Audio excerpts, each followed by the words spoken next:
जय हिंद दोस्तों।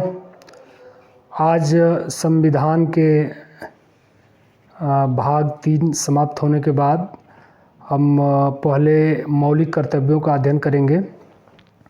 राज्य के नीति निर्देशक तक तो इसके जस्ट बाद टॉपिक बनाया जाएगा, क्योंकि बिना कर्तव्य के अधिकार की कोई धारणा नहीं है। तो पहले हम अपने कर्तव्यों को जान लेते हैं कि भारत के प्रत्येक नागरिक का क्या कर्तव्य होना चाहिए, क्योंकि अधिकारों को हमने बिल्कुल 1 सप्ताह तक अध्ययन किया, अपने अधिकार हम समझ गए हैं। तो हमारे कर्तव्य क्या हैं इसको भी जानना ज़रूरी है।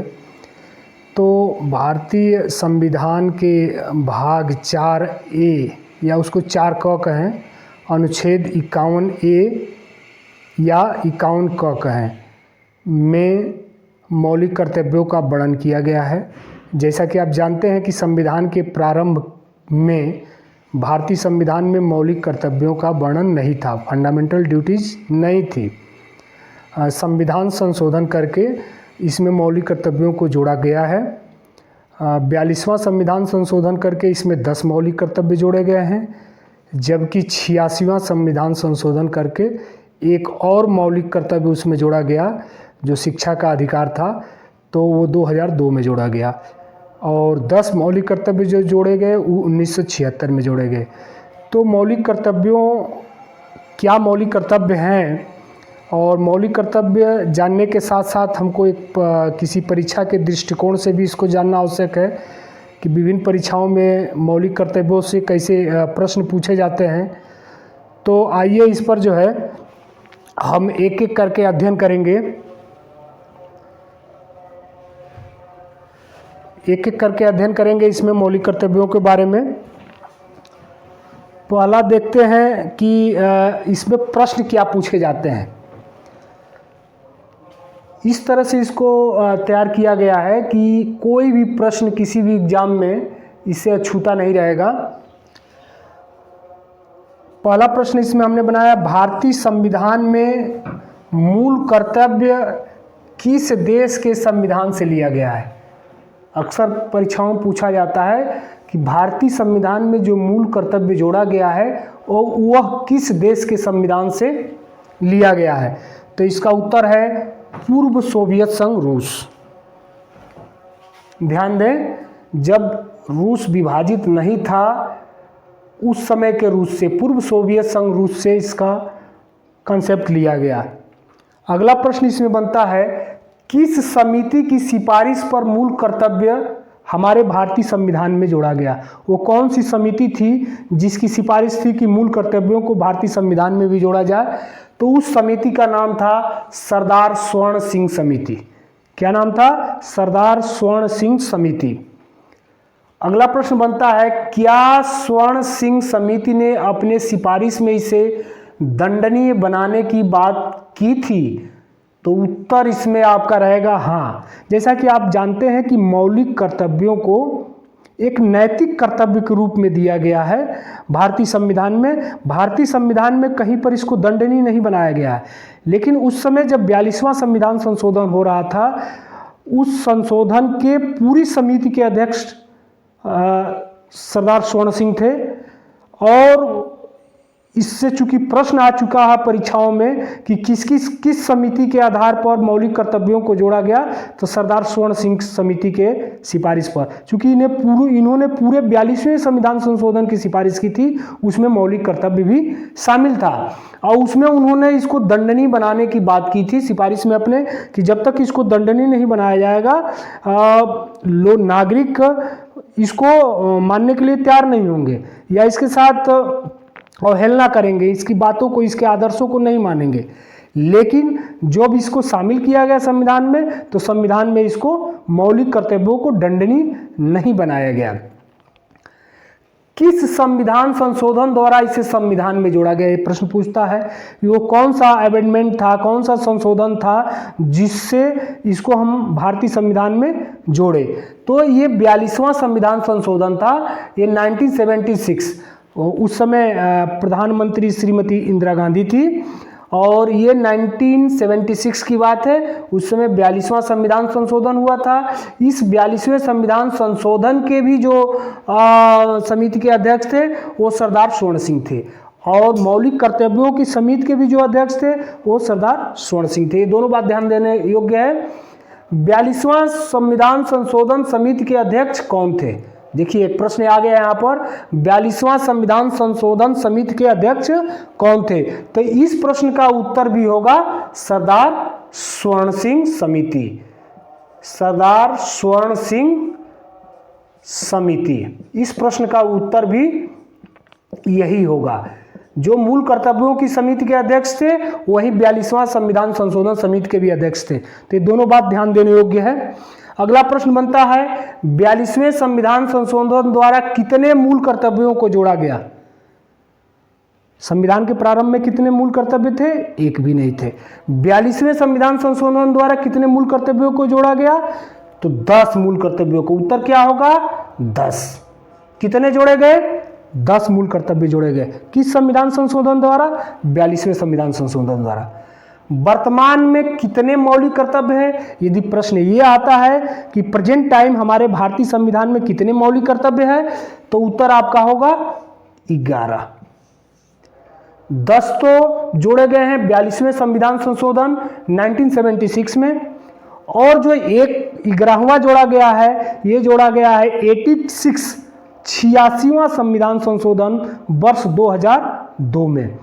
और उसमें क्या जोड़ा गया है? जो 11वां मूल कर्तव्य जोड़ा गया है वो बच्चे के माता पिता या संरक्षक यानी कि अनाथालय में कहीं बच्चा रह रहा है, किसी बोर्डिंग स्कूल में पढ़ रहा है या कहीं भी रह रहा है, तो उसका जो संरक्षक है या घर पर रह रहा है तो माता पिता, इन तीनों की जिम्मेदारी है कि 6 से लेकर 14 वर्ष तक के बच्चों को वो प्राथमिक शिक्षा उपलब्ध कराएं और प्राथमिक स्कूलों में भेजें। फिर ये प्रश्न आया कि ये गार्जियन पर, माता पिता पर, संरक्षक पर जिम्मेदारी दे दी गई, तो सरकार के लिए भी ये जिम्मेदारी दी गई कि उस बच्चे का ये मौलिक अधिकार भी है। माता पिता संरक्षक का तो कर्तव्य है लेकिन बच्चे का मौलिक अधिकार है। इसलिए आर्टिकल 21A में मौलिक अधिकार के रूप में भी इस बच्चे का मौलिक अधिकार यहाँ पे जोड़ दिया गया कि यह बच्चे का मौलिक अधिकार है। 6 से 14 वर्ष तक के बच्चे का यह अधिकार होगा कि उसको प्राथमिक शिक्षा मिले, और यहाँ पर माता पिता और संरक्षक का यह कर्तव्य दे दिया गया और बच्चे का मौलिक अधिकार यहाँ पर दे दिया गया। मौलिक अधिकार दे देने से तात्पर्य है कि अब ये राज्य और सरकार की जिम्मेदारी हो गई कि बच्चे को प्राथमिक शिक्षा उपलब्ध कराए, उसको प्राथमिक शिक्षा से वंचित नहीं किया जा सकता है। वर्तमान में कुल कितने मौलिक कर्तव्य हैं? तो 11 हो जाएगा। 11वां मूल कर्तव्य कब जोड़ा गया? अभी हमने बताया कि 86वां संविधान संशोधन 2002 में। कब जोड़ा गया 11वां मूल कर्तव्य? 86वां संविधान संशोधन 2002 में जोड़ा गया। अगला प्रश्न बनता है, क्या मौलिक कर्तव्यों को दंडनीय बनाया गया है? बहुत महत्वपूर्ण प्रश्न है।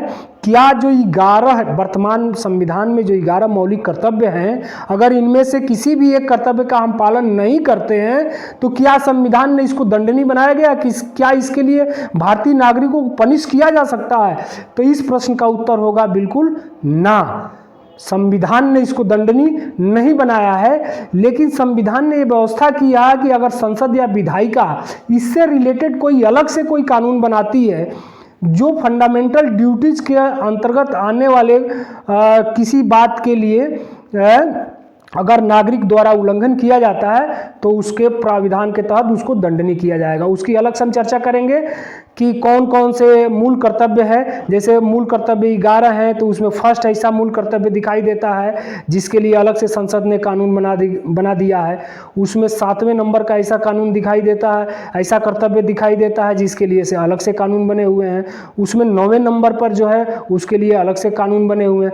उन कानूनों के तहत दंडनीय है, लेकिन मूल कर्तव्य एक नैतिक जिम्मेदारी है भारतीय नागरिकों की कि हम अपने देश को आगे ले जाना चाहते हैं तो हम इन कर्तव्यों का पालन करें। संविधान में इसको दंडनीय नहीं बनाया गया है, लेकिन अलग से संसद या विधायिका द्वारा कानून बना के अगर पार्टिकुलर किसी पॉइंट पर किसी नागरिक द्वारा कोई उल्लंघन किया जाता है तो उसको उस एक्ट या कानून के तहत दंडनीय बनाया गया है। तो क्या मौलिक कर्तव्यों को दंडनीय बनाया गया है? तो उत्तर आपको होगा कि संविधान के अनुसार नहीं, दंडनीय नहीं बनाया गया है। अगला प्रश्न बनता है, क्या राष्ट्रीय गीत को मूल कर्तव्यों में रखा गया है?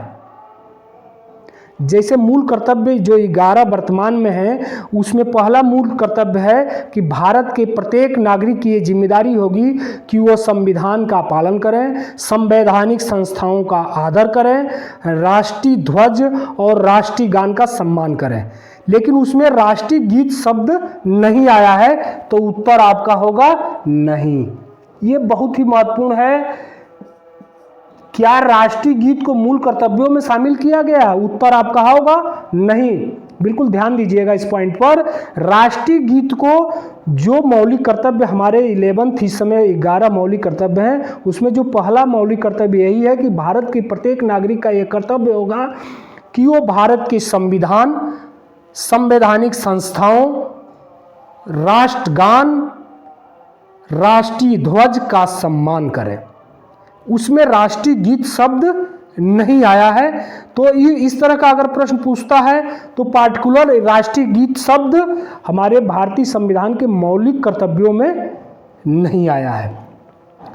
अगला प्रश्न बन रहा है, किस मूल अधिकार में मानववाद व सुधार की बात की गई है?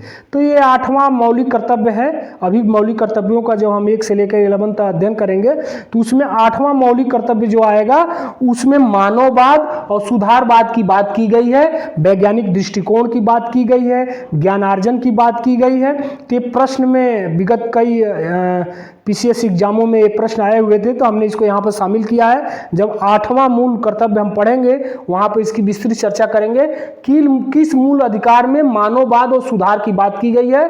तो ये है 8वां मूल कर्तव्य, जिसमें वैज्ञानिक दृष्टिकोण, ज्ञानार्जन, मानववाद की बात की गई है।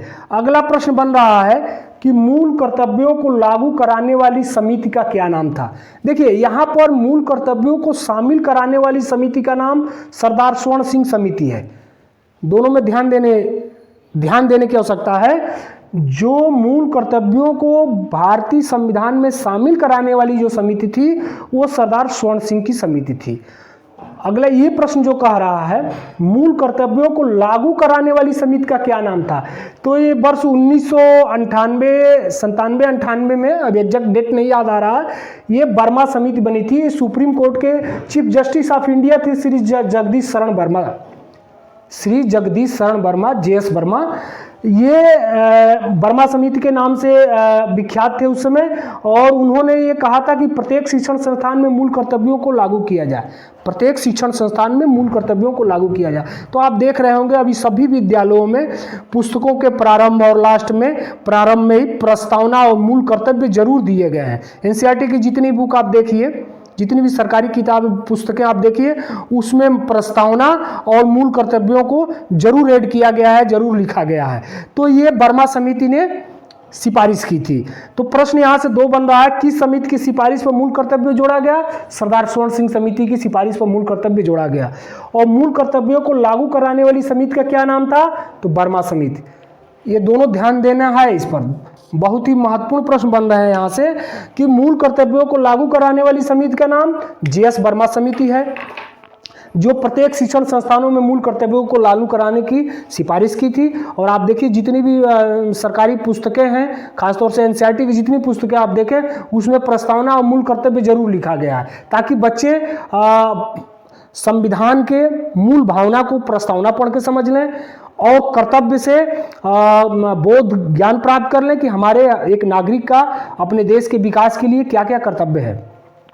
अगला प्रश्न बन रहा है, 11वां मूल कर्तव्य किस समिति की सिफारिश पर लागू किया गया था? देखिए 3 समितियां मूल कर्तव्य से रिलेटेड 3 समितियां हैं। 3 समितियां आपको ध्यान देना है। पहला समिति सरदार स्वर्ण सिंह समिति, दूसरा समिति JS वर्मा समिति, तीसरा समिति जो है वेंकट चलैया समिति। ये वर्ष 2002 में जब 86वां संविधान संशोधन हुआ, वर्ष 2002 में जब 86वां संविधान संशोधन हुआ, जिसके तहत बच्चों के 6 से 14 वर्ष तक के बच्चों के प्राथमिक शिक्षा का जो मूल अधिकार दिया गया, जिसको आर्टिकल 21 में मौलिक अधिकार के रूप में शामिल किया गया, और आर्टिकल 51A में मूल कर्तव्य के रूप में शामिल किया गया। तो उस समिति के अध्यक्ष थे वेंकट चलैया समिति, वेंकट चलैया। तो सर वेंकट चलैया के नाम से ये समिति गठित की गई, जिन्होंने 86वां संविधान संशोधन वर्ष 2002 में जिनकी सिफारिश के आधार पर किया गया और 11वां मूल कर्तव्य जोड़ा गया। तो हमको यहाँ पर 3 समितियां दिखाई दी, सरदार स्वर्ण सिंह समिति, वेंकट चलैया समिति और तीसरा JS वर्मा समिति। वर्मा समिति ने क्या किया? मूल कर्तव्यों को लागू कराने का काम। सरदार स्वर्ण सिंह समिति ने मूल कर्तव्यों को भारतीय संविधान में शामिल कराने का काम और वेंकट चलैया समिति ने 11वां मूल कर्तव्य, जो बच्चों के 6 से 14 वर्ष तक के बच्चों को प्राथमिक शिक्षा का अधिकार है, उसको 11वां मूल कर्तव्य के रूप में शामिल कराने का। तो ये 3 समितियां आपको याद रखना है। अगला प्रश्न बन रहा है, मूल कर्तव्य दिवस किस तिथि को मनाया जाता है? मूल कर्तव्य दिवस किस तिथि को मनाया जाता है? अटपटा प्रश्न लग रहा है, लेकिन जैसा कि आप जान रहे हैं कि ये जो सिफारिश हुई थी सरदार स्वर्ण सिंह की सिफारिश, सरदार स्वर्ण सिंह समिति की जो सिफारिश हुई थी, जिसमें 42वां संविधान संशोधन 1976 हुआ था, ये 3 जनवरी 1976 को हुआ था। ये अमेंडमेंट कब हुआ था? 3 जनवरी 1976 को। तो मूल कर्तव्य दिवस या मौलिक कर्तव्य दिवस, फंडामेंटल ड्यूटीज डे, हम 3 जनवरी, अगर प्रश्न आता है तो हम किस पर मारेंगे? 3 जनवरी। ध्यान देने योग्य बात है, 3 जनवरी। कब है? 3 जनवरी। अगला प्रश्न बन रहा है, संविधान के किस भाग में तथा किस अनुच्छेद में मूल कर्तव्यों को जोड़ा गया है? बहुत ही हल्का प्रश्न है, सामान्य प्रश्न है कि संविधान के किस भाग में। तो भाग 3 हमने मौलिक अधिकार पढ़ा, भाग 4 में DPSP है, directive principle of state policy, राज्य के नीति निर्देशक तत्व, और भाग 4A कहें या 4क कहें, 4A या 4क। देख ध्यान देना है, या कैपिटल A रहेगा, स्मॉल a नहीं। जहां भी संशोधन करके कोई आर्टिकल जोड़ा गया है वहां कैपिटल शब्दों का यूज किया गया है, स्मॉल शब्दों का नहीं।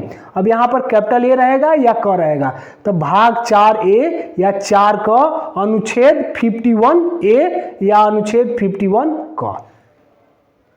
क्या समझ में आया कि भाग 4क अनुच्छेद 51क में मौलिक कर्तव्यों को जोड़ा गया है। तो इसका उत्तर क्या होगा? संविधान का भाग 4क और आर्टिकल 51A। अगला प्रश्न बन रहा है, मूल कर्तव्यों के उल्लंघन पर क्या प्राविधान है? तो मूल कर्तव्यों के उल्लंघन पर प्राविधान यही है कि यह एक नागरिकों की एक नैतिक जिम्मेदारी है अपने देश को आगे ले जाने के लिए, अपने देश को बढ़ाने के लिए। संविधान में इसको दंडनीय नहीं बनाया गया है, लेकिन संविधान से इतर यदि संसद या विधायिका द्वारा कोई अलग से कानून बनाया गया है और जो हमको 11 मौलिक कर्तव्य मिले हैं, इनमें से हम किसी का अगर उल्लंघन करते हैं तो वो संसद या विधायिका द्वारा बनाए गए कानून के अंतर्गत हम दंडनीय हो जाएंगे, संविधान के अनुसार नहीं। तो इस प्रश्न का उत्तर हो जाए, मूल कर्तव्यों के उल्लंघन पर यही प्राविधान है कि संविधान में इसको दंडनीय नहीं बनाया गया है। ये एक नैतिक आदर्श है, नागरिकों को इस तरफ जागरूक करता है, प्रोत्साहित करता है कि हम अपने देश को किस किस माध्यम से व्यक्तिगत, सामूहिक रूप से, वैज्ञानिक दृष्टिकोण रखते हुए, राष्ट्र भावना से ओतप्रोत रहते हुए, एक दूसरे से प्रेम व्यवहार रखते हुए देश को कैसे आगे ले जाएंगे, वो 11 मूल कर्तव्यों में बताया गया है। अगला प्रश्न बन रहा है, 11वां मूल कर्तव्य क्या है? तो 11वां मूल कर्तव्य चूंकि महत्वपूर्ण है, 11वां मूल कर्तव्य 86वां संविधान संशोधन वेंकट चलैया समिति की सिफारिश पर शामिल किया गया था वर्ष 2002 में। उसमें यही है कि माता, पिता और संरक्षक, अगर परिवार में बच्चा है तो उसके माता पिता का यह कर्तव्य होगा, यदि किसी अनाथालय में है या किसी संस्था के पास है तो वो जो उसका संरक्षक वहाँ पर नियुक्त है, उस संरक्षक का यह कर्तव्य होगा कि बच्चे को 6 से 14 वर्ष तक की शिक्षा, प्राथमिक शिक्षा जरूर दिलाए, और उस बच्चे का ये मौलिक अधिकार है आर्टिकल 21A में, और राज्य की भी ये जिम्मेदारी है कि बच्चे को प्राथमिक शिक्षा मुहैया कराए। अगला प्रश्न बन रहा है कि फर्स्ट मूल कर्तव्य क्या है। चूंकि पहला जो 11 मूल कर्तव्य है उसमें पहला सबसे महत्वपूर्ण है, इसलिए प्रश्न पूछता है कि पहला मूल कर्तव्य क्या है। तो पहला मूल कर्तव्य संविधान का पालन, संविधान के संस्थाओं का सम्मान, राष्ट्रीय गान का सम्मान, राष्ट्रीय ध्वज का सम्मान। 4 चीज़ें बस ध्यान देना है आपको, संविधान का, संवैधानिक संस्थाओं का, राष्ट्रीय गान का और राष्ट्रीय ध्वज का। राष्ट्रीय गीत नहीं है उसमें, तो ये 4 ही ध्यान रखना है। भारतीय संविधान, संवैधानिक संस्थाएं, राष्ट्रीय गान और राष्ट्रीय ध्वज। तो ये पहला मूल कर्तव्य है। अगला प्रश्न बन रहा है 7वां मूल कर्तव्य क्या है। तो 7वां मूल कर्तव्य है पर्यावरण, वन्य जीव, नदियाँ और झील को संरक्षित रखना, सुरक्षित रखना। 9वां मूल कर्तव्य क्या है, ये सार्वजनिक संपत्ति को नुकसान न पहुंचाना और हिंसा से दूर रहना। ये हमने 11वां, पहला, 7वां, 9वां ये हमने इसलिए प्रश्न में शामिल किया है कि ये चारों सबसे महत्वपूर्ण मूल कर्तव्य हैं, फंडामेंटल ड्यूटीज हैं, जिस पर कहीं न कहीं अलग से एक कानून भी संसद और विधायिका ने बनाया है, जिसके तहत हम दंडनीय, भारतीय नागरिक दंडनीय उसके तहत हो सकते हैं। संविधान में दंडनीय नहीं बताया गया है। तो ये 4 का जानना हमारे लिए बहुत ज़रूरी है। इसलिए 11वें में आप जान रहे हैं कि बच्चे को शिक्षा देना। दूसरा पहले में है संविधान, उसकी संस्थाएं, राष्ट्रीय गान और राष्ट्रीय ध्वज का सम्मान करना। 7वें में पर्यावरण, वन्य जीव और नदियाँ और झील है, इनका संरक्षित करना, इनको सुरक्षित रखना, इनको नुकसान न पहुंचाना। और 9वें मूल कर्तव्य में है कि सरकारी संपत्ति या सार्वजनिक संपत्ति को नुकसान नहीं पहुंचा सकते हैं हम, और क्या करेंगे, हिंसा से दूर रहेंगे। अगला प्रश्न बन रहा है कौन से मूल कर्तव्य में महिलाओं के सम्मान की बात की गई है।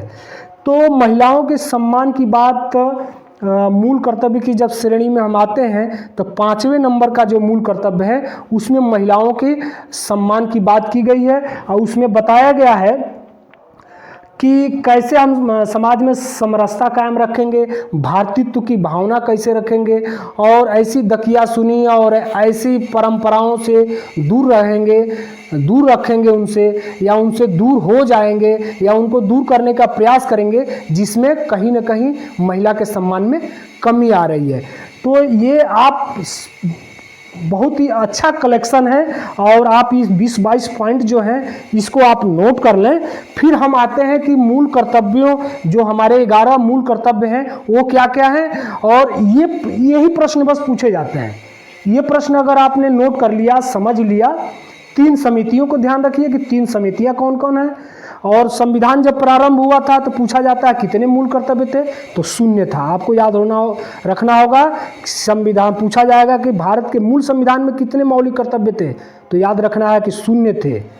42वां संविधान संशोधन द्वारा 10 जोड़े गए और 86वां संविधान संशोधन द्वारा 11वां जोड़ा गया। वर्तमान में कितने हैं, 11 हैं। समितियां कौन है जो मूल कर्तव्यों को शामिल कराई, तो कर्तव्यों को शामिल कराने वाली जो समिति थी सरदार स्वर्ण सिंह समिति, इन्होंने 10 शामिल कराया, और वेंकट चलैया समिति इन्होंने 11वां शामिल कराया, और जो JS वर्मा समिति है इन्होंने लागू कराया कि हर स्कूलों में इसको लागू किया जाए। तो ये मोटे मोटे ये चीज़ें थी, इसको आप ज़रूर नोट कर लें। नोट करने के बाद फिर हम आते हैं कि हमारे 11 मौलिक कर्तव्य कौन कौन से हैं, नोट कर लें। उम्मीद है आप नोट कर लिए होंगे। अब आते हैं एक एक करके जो 10 मौलिक कर्तव्य दिए गए हैं उनको हम एक एक करके देखते हैं और एक एक करके उसकी व्याख्या भी करते हैं। पहला जो मौलिक कर्तव्य है नंबर 1 पर जो आता है यह है संविधान, संस्थाओं, राष्ट्रीय ध्वज और राष्ट्रगान का आदर करें।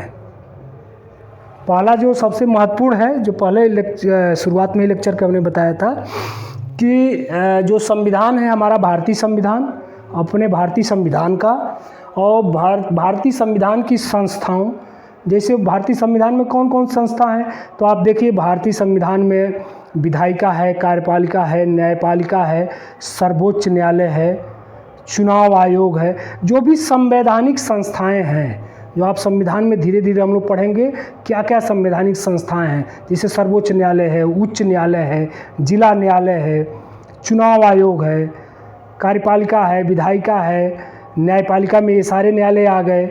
संसद है, राज्यों के विधानमंडल है, राज्यों की संवैधानिक संस्थाएं हैं और संघ की संवैधानिक संस्थाएं हैं। तो हम अपने संविधान का, अपने संविधान के संवैधानिक संस्थाओं का, अपने राष्ट्रीय ध्वज जो हमारा तिरंगा ध्वज है, अपने राष्ट्रीय ध्वज का, हमारा राष्ट्रगान जो जनगण मनगण हमारा राष्ट्रगान है, इनका क्या करना है? आदर करना है। तो ये आपको एक नैतिक जिम्मेदारी दी गई है, कानूनी जिम्मेदारी नहीं दी गई है, आपको एक नैतिक जिम्मेदारी दी गई है कि आप इनका पालन करें। और संविधान में इसको आपको कहीं दंडनीय नहीं बनाया गया है, लेकिन आप पालन करें या न करें मन में रखें। यदि इसके अनादर में आपके कोई कृत्य बाहर आ जाता है तो उसके लिए संसद ने एक अलग से कानून बनाया है, जिसको कहते हैं, जिस कानून का नाम है राष्ट्रीय गौरव या राष्ट्रीय गरिमा का अपमान निवारण अधिनियम 1971। राष्ट्रीय गौरव या राष्ट्रीय गरिमा का अपमान निवारण अधिनियम 1971। उसकी धारा 2 और धारा 3 के अंतर्गत आप जो है दंडनीय हो सकते हैं। आप राष्ट्रध्वज का अपमान नहीं कर सकते हैं, आप राष्ट्रीय गान का अपमान नहीं कर सकते हैं, आप संवैधानिक संस्थाओं का अपमान नहीं कर सकते हैं, आप संविधान का अपमान नहीं कर सकते हैं। तो उसके लिए अलग से एक कानून संसद ने बनाया है कि राष्ट्रीय गौरव या राष्ट्रीय गरिमा का अपमान निवारण अधिनियम 1971। अब आते हैं दूसरा कर्तव्य, हमारा जो मूल कर्तव्य है, स्वतंत्रता के लिए हमारे राष्ट्रीय आंदोलनों को प्रेरित करने वाले उच्च आदर्शों को हृदय में संजोए रखें और पालन करें। दूसरा जो हमारा मूल कर्तव्य है, प्रत्येक भारतीय नागरिक का क्या मूल कर्तव्य है कि मूल कर्तव्य उसका यही है कि जब हम गुलाम थे और हमारे जो पूर्वज थे, हमारे जो स्वतंत्रता सेनानी थे, उन्होंने क्या क्या विचारधाराएं रख कर देश को आज़ाद कराया।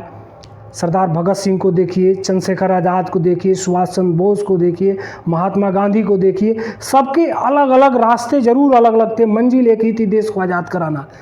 तो उन सबकी विचारधाराओं को, जिन्होंने देश को आज़ाद कराने में अपनी भूमिकाओं का निर्वहन किया है, उनके सबके आदर्शों को, उनकी सबकी विचारधाराओं को, रास्ते सबके अलग अलग थे। कोई गरम दल का नेता था, कोई नरम दल का नेता था, कोई अलग पार्टी लेकर चल रहा, कोई अलग पार्टी लेकर चल रहा, किसी ने INA की स्थापना कर दिया, किसी ने भारत छोड़ो का नारा दिया, किसी ने कहा खून दो मैं तुझे आज़ादी दूंगा, तुम मुझे खून दो। अलग अलग तरह के कंसेप्ट रहे, लेकिन सबकी मंजिल एक ही थी, भारत को आज़ाद कराना। तो उसी की बात करता है कि स्वतंत्रता के लिए हमारे राष्ट्रीय आंदोलनों को प्रेरित करने वाले उच्च आदर्शों को अपने हृदय में हम संजोए रखें, हमेशा इसका पालन करते रहे, ताकि भविष्य में भी यदि कभी आवश्यकता पड़ती है तो हम उसी जोश और जज्बे के साथ, जैसे हमारे स्वतंत्रता सेनानियों ने देश को आज़ाद कराने के लिए कुर्बानियां दी, हम भी तैयार रहें। अगला है भारत की प्रभुता, एकता और अखंडता की रक्षा करना। ये सभी भारतीय नागरिकों का कर्तव्य होगा कि भारत की प्रभुता, यानी कि जो भारत की प्रभुसत्ता है, सॉल्वेंटी है, संप्रभुता है, उसकी हम रक्षा करें। उसकी जो एकता है, उसकी जो अखंडता है, इसकी हम रक्षा करें। चौथा पॉइंट है देश की रक्षा करें। ज़रूरत पड़ने पर हम देश की रक्षा के लिए भी तैयार रहते हैं। हमारे स्कूलों में आप देखते होंगे कि NCC कैडेट जो है NCC का प्रशिक्षण लेते हैं, ज़रूरत पड़ती है तो देश की सुरक्षा में सदैव तत्पर रहते हैं, सुरक्षा के लिए। उसी तरह से प्रत्येक भारतीय नागरिकों का भी ये कर्तव्य है कि देश जब हमसे आह्वान करे देश की रक्षा के लिए तो हम तैयार रहें। अगला पॉइंट है पांचवा, भारत के सभी लोगों में समरसता और समान भारतीत्व की भावना का निर्माण करें। प्रत्येक नागरिक का एक कर्तव्य होगा कि भारत में जो भी लोग रह रहे हैं आपस में उनमें समरसता बनी रहे, भाईचारे की भावना बनी रहे, और ऐसी प्रथाओं का, जो पारंपरिक ऐसी प्रथा कोई चल रही है जिससे महिलाओं के सम्मान में कोई कमी आए, उन प्रथाओं का हमारा ये मौलिक कर्तव्य बन रहा है, मूल कर्तव्य बन रहा है कि उन प्रथाओं का हम त्याग करें जहाँ से महिलाएं कहीं से अपने को अपमानित महसूस करें या उनके सम्मान में कमी आए। तो ये प्रश्न एक बार UPPCS में आ भी चुका है कि महिलाओं के सम्मान के खिलाफ, महिलाओं के सम्मान की रक्षा के लिए संविधान के किस आर्टिकल में बात कही गई है। तो मौलिक कर्तव्यों में कही गई है, और किस पॉइंट में कही गई है, तो 5वां पॉइंट याद रखना है। अगला है छठा मौलिक कर्तव्य हमारा है, हम भारतीय नागरिकों का जो छठवां मूल कर्तव्य है वो है सामाजिक संस्कृति की गौरवशाली परंपरा को समझे। सामासिक संस्कृति, ये शब्द पर आपको ध्यान देना है। इस शब्द को केवल पढ़ के आगे नहीं निकल जाना है, इस शब्द को समझना है कि सामासिक संस्कृति क्या होती है, कि गौरवशाली परंपरा को समझे। प्रत्येक नागरिक भारत की सामासिक संस्कृति की गौरवशाली परंपरा को समझे। तो क्या है सामासिक संस्कृति, यानी किताब उठाए, पढ़े सामासिक समरसता और आगे बढ़ गए। सामासिक समरसता को समझना, सामासिक संस्कृति को कंपोजिट कल्चर कहते हैं। क्या कहते हैं? कंपोजिट कल्चर, इसको बोलते हैं कंपोजिट कल्चर। सामासिक संस्कृति को हम बोलते हैं कंपोजिट कल्चर। कंपोजिट कल्चर का मतलब होता है एक प्रकार का, आप समझे तो आप मोहम्मद इकबाल की इन 4 पंक्तियों से समझ सकते हैं कि सारे जहां से अच्छा हिंदुस्तान हमारा, सारे जहां से अच्छा हिंदुस्तान हमारा, यूनान मिस्र रोमा सब मिट गए जहां से, अब तक मगर है बाकी नामो निशा हमारा, कुछ बात है कि हस्ती मिटती नहीं हमारी, सदियों रहा है दुश्मन दौरे जहां हमारा, सारे जहां से अच्छा हिंदुस्तान हमारा। ये मोहम्मद इकबाल ने जो पंक्तियां लिखी हैं ये हमारी कंपोजिट कल्चर को दर्शाती हैं। कंपोजिट कल्चर का मतलब सामासिक संस्कृति को दर्शाती है, गंगा जमुना तहजीब को दर्शाती है। हमारी वो संस्कृति है कि हमारे भारत पर बहुत सारे आक्रमणकारी अलग अलग देशों से आए और उन्होंने भारत में आकर उस संस्कृति, भारतीय संस्कृति को आत्मसात कर लिया। इस संस्कृति में ही घुल रस बस गए और इस संस्कृति के ही होके रह गए। तो तमाम आक्रमण भारत पे हुए, लेकिन भारतीय संस्कृति को, भारतीय कल्चर को डिगा नहीं पाए और हमारे गंगा जमुना तहजीब अछूत रही। तो वही कंपोजिट हमारी कल्चर है, सामासिक संस्कृति है, जिसको मोहम्मद इकबाल ने कहा है कि यूनान मिस्र रोमा, यूनान की, मिस्र की, रोम की, ये सबसे प्राचीन सभ्यताएं जो मानी जाती है, यूनान की, मिस्र की और रोम की। या आप जब इतिहास, प्राचीन इतिहास पढ़ते हैं तो सबसे ओल्डेस्ट सिविलाइजेशन मानी जाती है कि यूनान की सभ्यता सबसे पुरानी है, मिस्र की सबसे पुरानी है, रोम की सबसे पुरानी है, और भारत की उस समय जो है सिंधु घाटी की सभ्यता समकालीन हम पढ़ते हैं।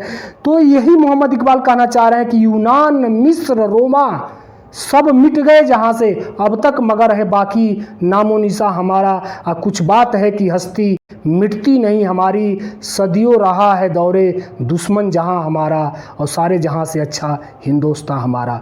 तो यूनान की सभ्यता देखिए, वहाँ की कल्चर मिट गई, मिस्र की मिट गई, रोम की मिट गई, लेकिन भारत की संस्कृति आज भी अछूत है। और उसका यही एक मकसद है कि हमारी जो संस्कृति है वो कंपोजिट कल्चर है, सामासिक संस्कृति है। जो भी बाहरी आता है हमारी संस्कृति में घुल मिल जाता है और यही का होकर रह जाता है। इतनी अच्छी हमारी संस्कृति है। उसी संस्कृति की मूल कर्तव्यों में बात हो रही है कि हम अपने सामासिक संस्कृति की गौरवशाली परंपरा को अछूत बनाए रखें। ये जो संस्कृति है ये लोगों को जोड़ती है, ये जोड़ने वाली संस्कृति है, ये गंगा जमुना तहजीब की संस्कृति है। यही है कंपोजिट कल्चर, यही है भारतीय संस्कृति। तो उम्मीद है आपको सामासिक संस्कृति का अर्थ समझ में आ गया होगा और लाइफ टाइम आप इसको नहीं भूलेंगे। अगला है 7वां पॉइंट, पर्यावरण। पर्यावरण की रक्षा करना। भारतीय नागरिकों का ये कर्तव्य है कि वो अपने पर्यावरण की रक्षा करें। पर्यावरण किसकी? पर्यावरण में हमारे वन भी आते हैं, जंगल, वन, वन्य जीव, उसमें रहने वाले जीव जंतु, नदियां, झीलें, इनकी हमको रक्षा करना है। यानी कि पर्यावरण की रक्षा की जिम्मेदारी हमारी है। संविधान में तो कहीं दंडनीय नहीं बताया गया है, मौलिक कर्तव्यों को न पालन करने पर दंड, लेकिन आप न रक्षा करें कोई बात नहीं, वन की आप रक्षा करने न जाएं, वन्य जीवों की आप रक्षा करने न जाएं, न शेरों की रक्षा करें, न हाथियों की रक्षा करें, न हिरणों की रक्षा करें, किसी जीव की आप न रक्षा करें कोई बात नहीं है। न नदियों की रक्षा करने के लिए आप जाएं कोई दिक्कत नहीं है, न झीलों के बचाव में आप जाएं कोई दिक्कत नहीं है। लेकिन यदि आप इसको बिगाड़ेंगे, आप वनों को काटेंगे, वन्य जीवों को मारेंगे, बद्ध करेंगे, नदियों को दूषित करेंगे, झीलों को खराब करेंगे, इनकी रक्षा नहीं करेंगे, तब आपके लिए अलग से अधिनियम बना हुआ है। वो अधिनियम क्या बना हुआ है? वन और वन्य जीव संरक्षण अधिनियम 1972 बना हुआ है कि यदि वन के किसी प्राणियों को, जंगल के किसी जीव जंतु प्राणियों की आप जो है, जो प्रतिबंधित जीव जंतु हैं जिनकी हम हत्या नहीं कर सकते हैं, जिनका हम आखेट नहीं कर सकते हैं, उनका आप करते हैं। आप देखते हैं कई नेता अभिनेता इसमें फंसे हुए हैं। हिरण के वध करने में, शिकार करने में। तो आप इसको ये समझिए कि आप न रक्षा करें, कोई दिक्कत नहीं है, संविधान को कोई दिक्कत नहीं है, लेकिन आप अपने कृत्यों द्वारा अगर इस पर्यावरण से छेड़छाड़ करते हैं तो निश्चित रूप से संसद या विधायिका द्वारा बनाए गए कानून, जिसमें वन्य एवं वन्य जीव संरक्षण अधिनियम 1972, पर्यावरण संरक्षण अधिनियम 1986 और भारतीय वन अधिनियम जो 1865 में बना था, 1865 के बाद 1878 में उसमें सुधार हुआ, फिर लेटेस्ट जो इस समय चल रहा है वो 1927 का अधिनियम चल रहा है। तो भारतीय वन अधिनियम 1927, पर्यावरण संरक्षण अधिनियम 1986 और वन संरक्षण अधिनियम 1980। जैसे आप देखते हैं गांव क्षेत्रों में लोग हरे जो प्रतिबंधित पेड़ हैं, सागौन के है, नीम है, आपका महुआ है, आम के हरे पेड़ है, जो फलदार वृक्ष हैं, वो प्रतिबंधित हैं कि आप इनको नहीं काट सकते हैं। और अगर वो फल नहीं दे रहे हैं तो आप वन विभाग से जाकर उसकी अनुमति लेंगे, परमिट बनवाते हैं और तब आप उसको काटते हैं कि अब बेकार हो गया वृक्ष, अब फल देना बंद कर दिया है, अब इसके लकड़ी को उपयोग में लेना है, तो अनुमति मिलती है। फिर उसके बदले, उस पेड़ के बदले आपको 2 पेड़ लगाने पड़ते हैं, 2 उसके पौधे लगाएंगे, तब आपको अनुमति मिलती है, परमिट मिलता है, तब आप उसको फलदार वृक्षों को काटते हैं। अगर ऐसा नहीं है, वो फलदार वृक्ष है, आप उन हरे पेड़ों को काट देते हैं, तो आपको 4/10 का थानों में मुकदमा पंजीकृत हो जाता है। तो ये वन संरक्षण अधिनियम 1980 की धारा 4 में परिभाषित है, 10 में दंड है, तो 4/10 का अभियोग पंजीकृत हो जाता है। तो ये महत्वपूर्ण है, यहाँ से प्रश्न आते हैं, इसलिए इस पर विशेष चर्चा की गई कि पर्यावरण, वन, वन्य जीव, नदियाँ, झीलों की रक्षा करना भी हमारा मौलिक कर्तव्य है। अगला है वैज्ञानिक दृष्टिकोण, ज्ञानार्जन की भावना। तो हर भारतीय नागरिक का एक कर्तव्य होगा कि वो अंधविश्वासों से दूर रहे, अपने अंदर वैज्ञानिक दृष्टिकोण, साइंटिफिक अप्रोच डेवलप करे और ज्ञानार्जन करे, जहाँ से ज्ञान उसको मिले ज्ञान प्राप्त करे और अपने अंदर साइंटिफिक अप्रोच लाए और वो पुरानी परंपराओं और अंधविश्वासों से वो दूर रहे, अपने भी दूर करे, परिवार को भी दूर रखे, समाज को भी दूर रखे। तो अपने अंदर वैज्ञानिक दृष्टिकोण बनाना, ज्ञानार्जन की भावना पैदा करना। इसमें एक बार प्रश्न आया हुआ है, मानवतावाद और सुधार की बात, ये शब्द मौलिक कर्तव्य के किस पॉइंट से लिया गया है? तो प्रश्न एग्जाम में आए हुए हैं, तो यहाँ पर हमने शामिल कर दिया है कि मानवतावाद और सुधार की बात, ये पॉइंट नंबर 8 से ही है। मूल कर्तव्यों का जो 8वां पॉइंट है वो यहीं से आच्छादित है, मानववाद और सुरक्षा की बात ये पॉइंट करता है। तो यहाँ से एक बार प्रश्न आया हुआ है प्री में। अगला 9वां प्रश्न, 9वां पॉइंट को देखते हैं, सार्वजनिक संपत्ति सुरक्षित रखें और हिंसा से दूर रखें। तो ये हमारा भारतीय नागरिकों का ये मूल कर्तव्य है कि जो भी पब्लिक प्रॉपर्टी है, जो भी सरकारी संपत्ति है, गवर्नमेंट प्रॉपर्टी है, जैसे आप रोडवेज बस देख लीजिए, ट्रेन देख लीजिए, या जो भी सरकारी संस्थान है, पब्लिक प्रॉपर्टीज़ हैं, सार्वजनिक संपत्तियां हैं, उसकी हम रक्षा करें और हिंसा से दूर रहें। तो संविधान ने तो आप इसका पालन नहीं करेंगे तो आपको दंडनीय मौलिक कर्तव्यों को नहीं बनाया है। आप न उसकी सुरक्षा कीजिए, न ट्रेन की रक्षा कीजिए, न रेलवे की रक्षा करिए, न आप जो है रोडवेज बसों की सुरक्षा करिए, न सार्वजनिक संपत्तियों की आप रक्षा करें, लेकिन आप उसको नुकसान भी न पहुंचाएं। यदि आप नुकसान पहुंचाते हैं तो उसके लिए संसद और विधायिका द्वारा एक अलग से कानून बनाया गया है, लोक संपत्ति निवारण अधिनियम। ये बना हुआ है लोक संपत्ति निवारण अधिनियम 1984 में। 1984 में लोक संपत्ति निवारण अधिनियम बना हुआ है और जिसमें धारा 3 और धारा 4 इसके अंतर्गत अभियोग पंजीकृत होता है। यदि आप जो है विस्फोटकों द्वारा या अग्नि द्वारा उसको सरकारी संपत्ति को, सार्वजनिक संपत्ति को नुकसान पहुंचाते हैं या किसी सरकारी जमीन को, भूमि को कब्जा कर लेते हैं, तो ये 3 और 4 के अंतर्गत आपको अभियोग पंजीकृत किए जाते हैं। किसमें? सार्वजनिक संपत्ति नुकसान निवारण अधिनियम 1984, लोक संपत्ति निवारण अधिनियम 1984। तो ये महत्वपूर्ण हो गया कौन सा? सार्वजनिक संपत्ति सुरक्षित रखें और हिंसा से दूर रहें। आप हिंसा करेंगे तो उसके लिए अलग अलग एक्ट हैं, आईपीसी है, अलग अलग एक्ट है, उसके तहत आप अभियोग पंजीकृत होगा आपके विरुद्ध और आपको पनिश किया जाएगा। संविधान के अंतर्गत पनिशनेबल नहीं है, लेकिन इन कृत्यों से अगर ऐसा कृत्य आप करते हैं तो अलग से संसद और विधायिका ने कानून बना रखा है। 10वां पॉइंट है व्यक्तिगत और सामूहिक गतिविधियों में सभी क्षेत्रों में उत्कृष्टता की ओर बढ़ने का सतत प्रयास करें।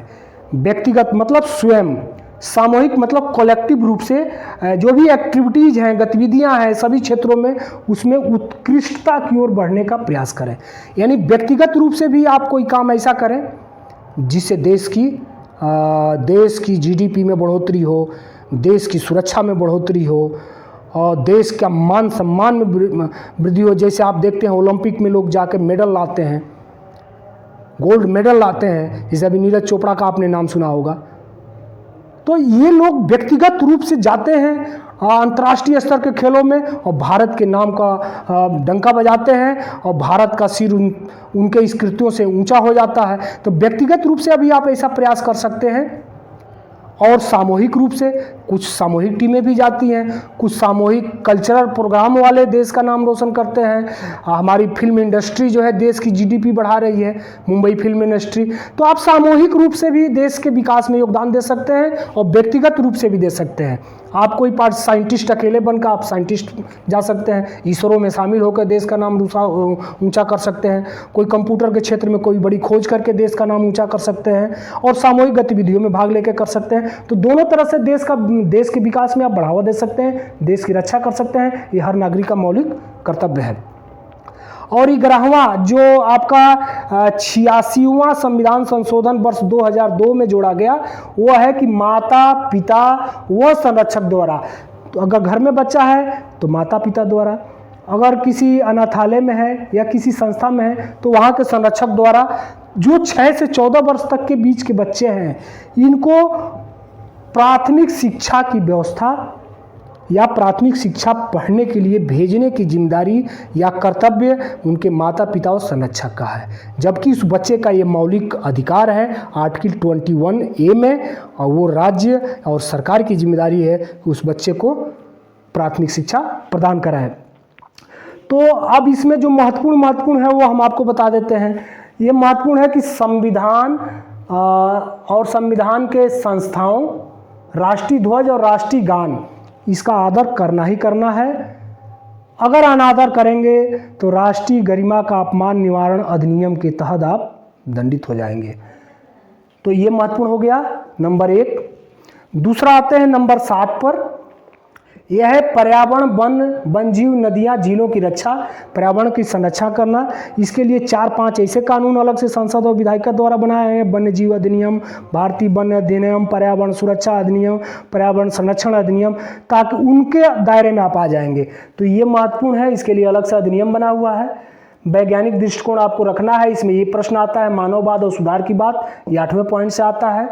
और ये सार्वजनिक संपत्ति सुरक्षित रखे और हिंसा से दूर रखे। तो लोक संपत्ति निवारण अधिनियम 1984 बना हुआ है, जिसके तहत अगर सार्वजनिक संपत्ति का आप नुकसान पहुंचाते हैं तो उस एक्ट के तहत आप दंडित होंगे। संविधान के अनुसार तो नहीं होंगे, लेकिन उस एक्ट के अनुसार दंडित हो जाएंगे और हिंसा से आपको दूर रहना है। और 11वां जो महत्वपूर्ण है, जो 86वें संविधान संशोधन द्वारा जोड़ा गया, तो कुछ इसी तरह की जो है प्रश्न इससे आते हैं। एक बार 2 मिनट में इसको हम लोग समराइज कर लेते हैं कि आज हम लोगों ने पढ़ा मौलिक कर्तव्य। मौलिक कर्तव्यों में हम लोगों ने पढ़ा कि मौलिक कर्तव्य भारत के संविधान के भाग 4A या 4 के अनुच्छेद 51A में दिया गया है। संविधान के प्रारंभ पर कोई मूल कर्तव्य नहीं था। 42वें संविधान संशोधन 1976 में सरदार स्वर्ण सिंह समिति की सिफारिश पर 10 मौलिक कर्तव्य या मूल कर्तव्य जोड़े गए और 86वें संविधान संशोधन 2002 में 11वां मूल कर्तव्य जोड़ा गया, जो 6 से 14 वर्ष तक के बच्चों का प्राथमिक शिक्षा का मूल कर्तव्य था और 21A में उनका ये मौलिक अधिकार भी था। और इसमें से जो महत्वपूर्ण हमने बता दिया कि संविधान की रक्षा, राष्ट्रगान की रक्षा, राष्ट्रीय ध्वज का रक्षा, संवैधानिक संस्थाओं की रक्षा, 4 पॉइंट दिया है। पहला मूल कर्तव्य में 4 पॉइंट। अगर राष्ट्रीय गीत पूछता है कि क्या दिया है, तो राष्ट्रीय गीत नहीं दिया। राष्ट्रीय गान है, राष्ट्रीय ध्वज है, संवैधानिक संस्थाएं हैं और संविधान है। तो ये कुछ थे। अब इसमें से 2-3 हम इसमें से क्वेश्चन पूछ लेते हैं ताकि आपको क्लियर हो जाएगा कि आपने इस मौलिक कर्तव्य को कितना समझा। 2-3 प्रश्न बहुत जल्दी जल्दी से हम इसमें 2-3 प्रश्न पूछ लेते हैं, क्योंकि बच्चे भी हमारे वीडियो देख रहे हैं और हमारा उद्देश्य तो इन्हीं को पढ़ाने का था, लेकिन हमने सोचा कि और किसी का इससे लाभ हो जाता है अगर, तो उसमें क्या बुराई है। तो बच्चों को पढ़ाने के साथ साथ हमने अपना मोबाइल भी इसमें वीडियो में लगा रखा है, और बच्चे जब पढ़ लेंगे तो उसके बाद हमेशा तो हमको अवकाश मिलता नहीं रहता है, तो वीडियो अपना देख देख के अन्य कोई भी लाभ लेना चाहे तो वो भी ले सकता है। तो चलो बताओ बच्चों, हम प्रश्न एक पूछ रहे हैं मौलिक कर्तव्य से संबंधित। वर्तमान में कितने मौलिक कर्तव्य है? ऑप्शन अभी दूंगा। वर्तमान में कितने मौलिक कर्तव्य हैं? Option A 9, option B 10, option C 11, option D 32। बताओ कितने मौलिक कर्तव्य हैं वर्तमान में? 11। तेज बोलो, कितने हैं? 11। तो सही आंसर है, वर्तमान में 11 मौलिक कर्तव्य हैं। क्योंकि अच्छा, अगर दूसरा प्रश्न यही से बन जाता है, संविधान के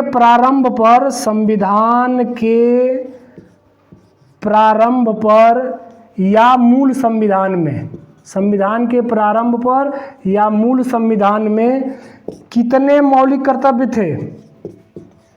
ऑप्शन बता रहे हैं कितने मौलिक कर्तव्य थे संविधान, मूल संविधान में। Option 0, B option 10, C option 11, D option 12। कितने थे सब जब संविधान, मूल संविधान जो हमारा भारत का मूल संविधान है, उसमें कितने मूल कर्तव्यों की बात की गई थी? बताओ। 10। तुमने इसका मतलब लेक्चर सही से नहीं सुना। जब संविधान भारत का बना था उस समय मूल कर्तव्य भारत के संविधान में था ही नहीं, तो इसका आंसर होगा 0। 10 का मूल कर्तव्य आए तो जब 42वां संविधान संशोधन 1976 में सरदार स्वर्ण सिंह समिति द्वारा 10 मौलिक कर्तव्यों को जोड़ा गया। कितने? 10 मौलिक कर्तव्यों को। और जब 86वां संविधान संशोधन वर्ष 2002 में हुआ तो 11वां मौलिक कर्तव्य जोड़ा गया। तो वर्तमान में 11 हैं। संविधान प्रारंभ होने पर मूल कर्तव्यों की संख्या उसमें 0 थी। 42वें संविधान संशोधन 1976 द्वारा 10 हुआ था, और वर्तमान में संविधान के मूल कर्तव्यों की संख्या 11 है। अच्छा, अब एक क्वेश्चन और दे रहे हैं, सेकेंड लास्ट है, इसके बाद एक क्वेश्चन रहेगा, उसके बाद आज की पढ़ाई लिखाई का कार्यक्रम यही समाप्त किया जाएगा। अगर मान लो इस तरह से प्रश्न आता है, निम्न में कौन मूल कर्तव्य नहीं है? अगर प्रश्न देता है कि इनमें से कौन सा मूल कर्तव्य नहीं है, पहला राष्ट्रीय गीत गाना, दूसरा वैज्ञानिक दृष्टिकोण अपनाना,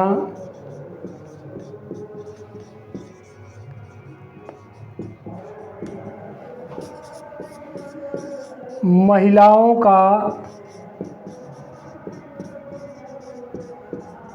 सम्मान करना, चौथा पर्यावरण की रक्षा करना। अब इसमें से बताओ कौन सा मूल कर्तव्य नहीं है? मूल कर्तव्य माने फंडामेंटल ड्यूटीज नहीं है, मौलिक कर्तव्य क्या नहीं है? राष्ट्रीय गीत गाना, वैज्ञानिक दृष्टिकोण अपनाना, महिलाओं का सम्मान करना और पर्यावरण की रक्षा करना। इसमें कौन सा? पहला क्या? राष्ट्रीय गीत गाना। राष्ट्रीय गीत गाना। ये राष्ट्रीय गीत क्या है? वंदे मातरम। वंदे मातरम सुजलाम सुफलाम मलयज शीतलाम सस्य श्यामला मातरम वंदे मातरम, ये राष्ट्रीय गीत है हमारा। हाँ, तो राष्ट्रीय गीत को मूल कर्तव्यों में नहीं शामिल किया गया। मूल कर्तव्य में क्या क्या है? पहले पॉइंट में जो दे रहा है, संविधान और उसकी संस्थाएं संविधान की, और राष्ट्रीय ध्वज और राष्ट्रीय गान, इन 4 की बात कर रहा है। संस्थान, गान, ध्वज और संविधान। राष्ट्रीय गीत की बात नहीं कर रहा है। जबकि वैज्ञानिक दृष्टिकोण 5वें पॉइंट में है, महिलाओं का सम्मान की बात आई है कि हम ऐसे अंधविश्वासों से दूर रहें जो महिलाओं के सम्मान में कमी करती है। पर्यावरण की रक्षा है, तो यही राष्ट्रीय गीत ही इसमें नहीं है। चलिए, इसका आंसर तुम्हारा सही रहा। एक लास्ट क्वेश्चन हम लोग करते हैं, उसके बाद आज का पढ़ाई लिखाई यही समाप्त करते हैं हम लोग। लास्ट क्वेश्चन जो आ रहा है, ये समझो कि जो है यूपी पीसीएस में आया हुआ प्रश्न है।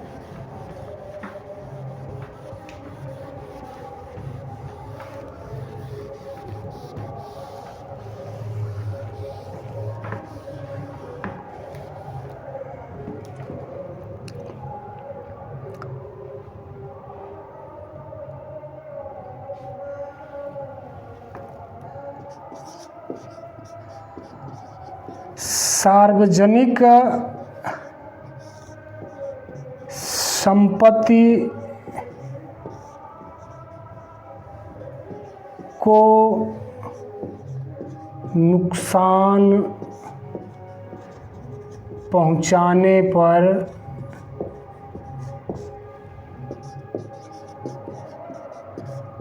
किस अधिनियम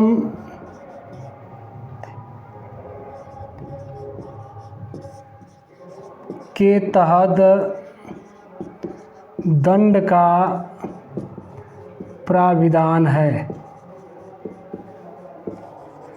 यूपी पीसीएसजे में आया हुआ प्रश्न है, सार्वजनिक संपत्ति को नुकसान पहुंचाने पर किस अधिनियम के तहत दंड का प्रावधान है? यह यूपी पीसीएसजे में आया हुआ प्रश्न है, और हमको एग्जैक्ट सन नहीं याद आ रहा है, लेकिन ये प्रश्न 2 बार आया हुआ है कि सार्वजनिक संपत्ति को नुकसान पहुंचाने पर किस अधिनियम के तहत दंड का प्रावधान है? पहला ऑप्शन लोक संपत्ति निवारण अधिनियम 1982, दूसरा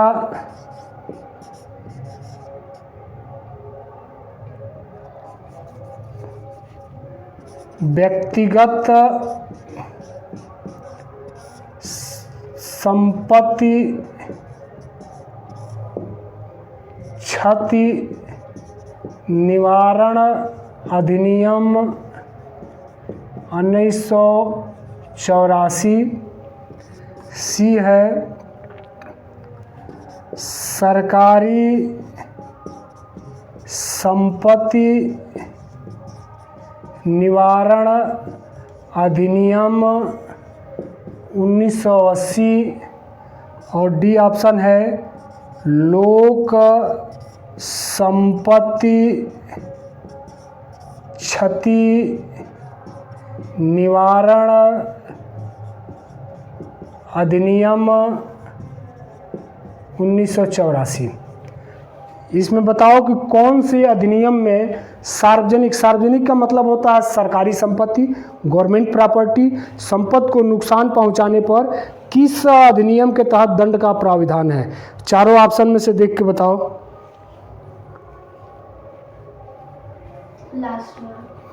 लास्ट का मतलब पढ़ के बताओ। लोक संपत्ति हाँ, निवारण अधिनियम 1984। बिल्कुल सही आंसर है।